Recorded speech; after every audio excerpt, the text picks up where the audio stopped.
दोस्तों आज हम किस देश के बारे में बात करने जा रहे हैं ये तो आपने वही थंबनेल देख ही लिया होगा और आप समझ गए होंगे। जी हाँ दोस्तों, वो देश जो पिछले साल 15 अगस्त तक अफगानिस्तान के नाम से जाना जाता था, लेकिन एक ही रात में इसकी किस्मत ऐसी पलटी कि इसके शहर शहर गांव गांव का नाम तो अफगानिस्तान रहा, लेकिन उन पर कब्जा तालिबान का हो गया। 15 अगस्त साल 2021 दोस्तों यही वो तारीख है जब एक साल पहले तालिबान अचानक ही अफगानिस्तान की सत्ता पर काबिज हो गया, जिसने गद्दी पर बैठते ही ऐसे फरमान जारी किए और पलक झपकते ही अफगानिस्तान की वो हालत कर दी जिससे हर किसी को 20 साल पहले यानी साल 2001 से पहले वाला अफगानिस्तान याद आ गया, जिस पर कभी पहले भी इसी तालिबान का राज हुआ करता था। एक ही झटके में तालिबान ने अफगानिस्तान को वो देश बना दिया जहां फिर एक बार लड़कियों की शिक्षा खत्म हो गई और काम न होने के चलते गरीबी और भुखमरी अपनी चरम सीमा पर पहुंच गई। वो अफगानिस्तान जो पिछले 20 सालों से फल फूल रहा था और विकास के पथ पर अग्रसर था, तालिबान ने एक ही पल में इस देश के लोगों से उनका सब कुछ छीन लिया। जहां की सड़कों पर लड़के लड़कियां बेखौफ होकर घूमा करते थे, वहां अब हर जगह तालिबानी फौज दिखाई देती है। सभी पहाड़ियों पर हथियारबंद तालिबानी लड़ाके तैनात रहते हैं,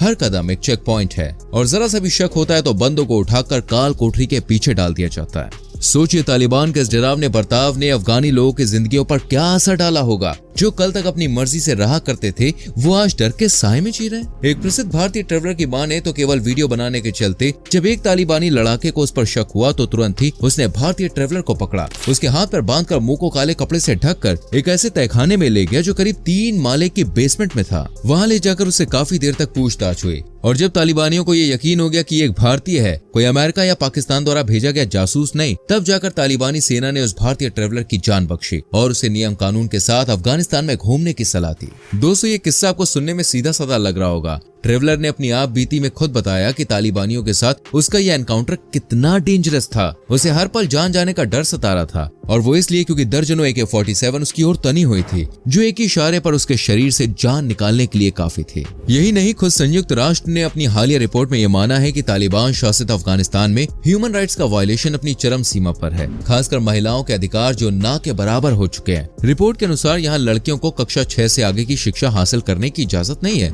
दैनिक जीवन में महिलाओं की भागीदारी कम हो गई है और कई जगहों पर उनकी सरकारी नौकरियों से छीनकर मर्दों को दे दी गई हैं। केवल महिलाएं नहीं, तालिबान ऐसे सभी लोगों को अपना निशाना बना रहा है जो उसके खिलाफ है, जैसे प्रदर्शनकारी, स्वतंत्र मीडिया और पिछले सरकार से जुड़े हुए लोग। एक डेटा के मुताबिक तालिबान अब तक 160 से ज्यादा ऑफिशियल्स की जान ले चुका है और करीब 180 लोग ऐसे हैं जो पिछले 1 साल से कहां बंदी बना के रखे गए हैं इस बारे में कोई नहीं जानता और 50 से ज्यादा लोग ऐसे हैं जिन्हें बेहिसाब टॉर्चर किया गया है। आम जनता जिसे किसी भी मुद्दे से कोई लेना देना नहीं होता, तालिबान राज आने के बाद ऐसे लोगों के सामने भी एक बड़ी समस्या आ चुकी है। इन लोगों के लिए खाने का एक बड़ा संकट खड़ा हो गया है। ह्यूमन राइट्स वॉच नाम की संस्था का यह दावा है कि लगभग 90% अफगान नागरिकों के पास पर्याप्त भोजन नहीं है, जिसके चलते आधे से ज्यादा अफगानिस्तान अब कुपोषण जैसी भयानक समस्या की ओर बढ़ रहा है। जिस अफगानिस्तान में ईद के मौके पर लोग खाना बांटते थे, हाल ही के दिनों में ऐसा देखा गया कि खाना बांटने वालों से ज्यादा वहां मांगने वाले मिले, जो ये साबित करता है कि तालिबान ने देश भले ही जीत लिया हो, लेकिन वहां रहने वाली जनता का ना तो ये पेट भर पाए और ना ही उनका दिल जीत पाए।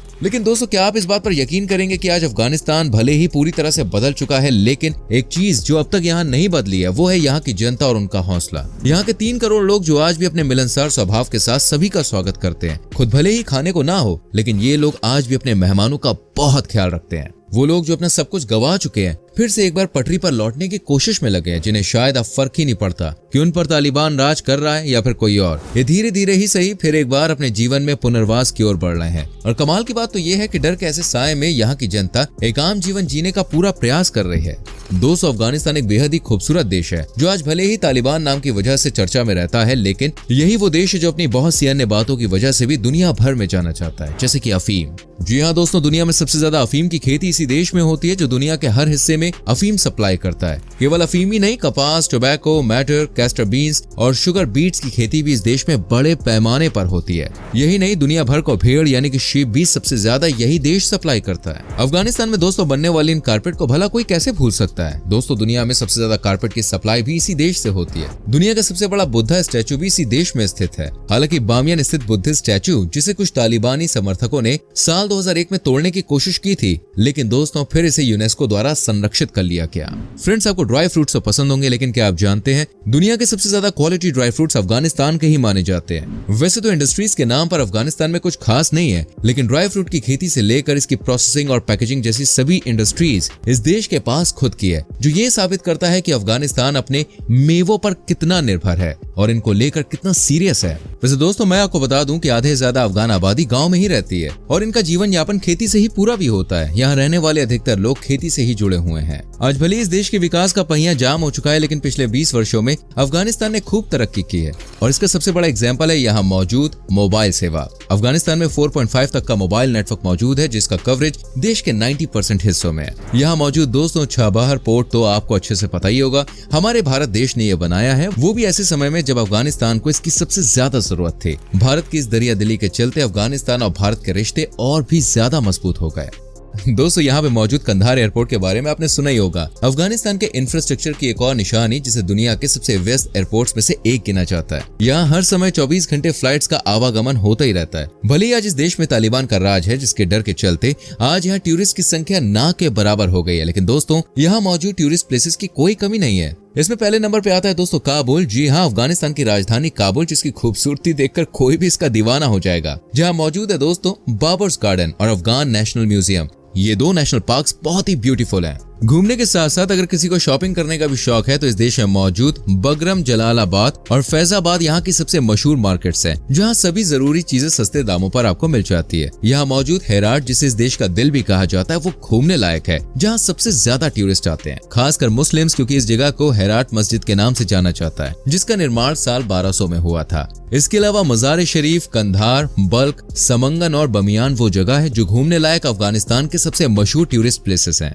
घूमने फिरने के बाद बात करें यहाँ के खानों की, तो अफगानी लोगों को नॉनवेज खाना और खिलाना बहुत पसंद होता है और उसमें भेड़ का मीट ये बड़े ही चाव से खाते हैं। इसके अलावा ड्राई फ्रूट्स, जूस और जंक फूड भी अफगानी लोग शौक से खाते हैं। अफगानी लोग नाश्ते में काबुली चने, दूध और जलेबी खाना सबसे ज्यादा पसंद करते हैं। दोस्तों, आपके जहन में जब भी अफगानियों का ख्याल आता होगा तो आपके मन में बंदूक उठाए किसी व्यक्ति की तस्वीर बनती होगी, लेकिन ये सच नहीं है। कहते हैं ना कि एक मछली पूरे तालाब को गंदा कर देती है, कुछ ऐसा ही हाल इस देश का भी है, जहाँ 3 करोड़ की भोली भाली जनता को केवल सुकून और अमन के साथ रहने का शौक है, लेकिन कुछ लोग इसके बीच में ऐसे भी हैं जो कट्टर सोच रखते हैं और हथियार उठा लेते हैं। इन्हीं लोगों के चलते दोस्तों एक पूरा का पूरा देश बदनाम हो जाता है। फ्रेंड्स, आपको जानकर हैरानी होगी कि आज आप किसी भी अफगानी युवा से उसकी इच्छा पूछेंगे ना, तो वो आपको यही बताएगा कि वो डॉक्टर बनना चाहता है, कोई कहेगा क्रिकेटर, तो किसी की इच्छा है फुटबॉलर बनने की। वैसे क्रिकेट फुटबॉल से मुझे याद आया कि आपको मैं बताना चाहूंगा, इस देश का नेशनल खेल ना तो क्रिकेट है और ना ही फुटबॉल, लेकिन इसके बाद भी इस देश में यही दोनों गेम ऐसे हैं जो सबसे ज्यादा खेले जाते हैं और युवाओं के बीच में बहुत फेमस हैं।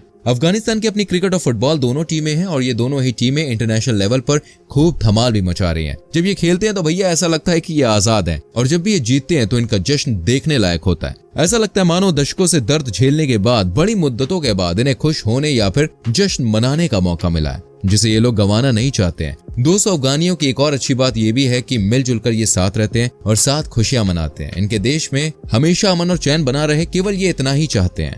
200 अफगानी कौम कितनी ज्यादा आशावादी होगी, आप इसका अंदाजा केवल इसी बात से लगा सकते हैं कि हाल ही के दिनों में इस देश में भयानक भूकंप भी आया, जिसमें हजारों लोग की जान चली गई और सैकड़ों लोग बेघर हो गए। लेकिन इसके बाद भी दोस्तों इस कौम का हौसला नहीं टूटा, ये फिर एक बार अपने पैरों पर खड़े हुए और सारे गम भूलकर आगे बढ़ गए। दोस्तों, अफगानी जनता की ये हिम्मत बताती है कि पिछले 20 सालों तक डिस्टर्बेंस झेलने के बाद अब तालिबान की बर्बरता चाहे कोई भी हो, अफगानियों की हिम्मत का कोई भी तोड़ नहीं हो सकता। इन्हें आगे बढ़ने का शौक है और ये आगे बढ़ के रहेंगे, जिसे जब भी मौका मिलेगा वो सफल होकर दिखाएगा। आप इस बारे में क्या सोचते हैं, कमेंट कीजिएगा। वीडियो को लाइक और शेयर करना। आने वाली वीडियोस को देखने के लिए चैनल को सब्सक्राइब करके बेल आइकन प्रेस करना, सो प्लीज डू इट। मिलते हैं अगली वीडियो में। Till then bye bye, take care.